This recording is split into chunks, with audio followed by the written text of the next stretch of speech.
কুরবানি ঈদের নামাজ কিভাবে পড়বেন একবার হলেও ভিডিওটা দেখে যাবেন, আর আপনার নামাজ ভুল হবে না। তাহলে দেখেন, প্রথম ইমাম সাহেব নিয়ত করে তাকবীর তুলবে, আল্লাহু আকবার বলে হাত বেঁধে নিবে, বেঁধে তারপর সানা পড়বে। সানা পাঠ করার পর আবারও এক্সট্রা 3টা তাকবীর দিবে, আল্লাহু আকবার বলে হাত ছেড়ে দিবে, আবার আল্লাহু আকবার বলে হাত ছেড়ে দিবে, আবার আল্লাহু আকবার বলে হাত বেঁধে ফেলবে।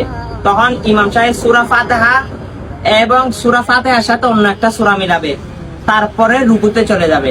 রুকু সিজদা শেষ করে এখন দ্বিতীয় রাকাতে চলে আসবেন। দ্বিতীয় রাকাতে আসার পর আবার ইমাম সাহেব হাত বেঁধে সূরা ফাতিহা এবং সূরা ফাতিহার সাথে আরেকটা সূরা মিলাবে।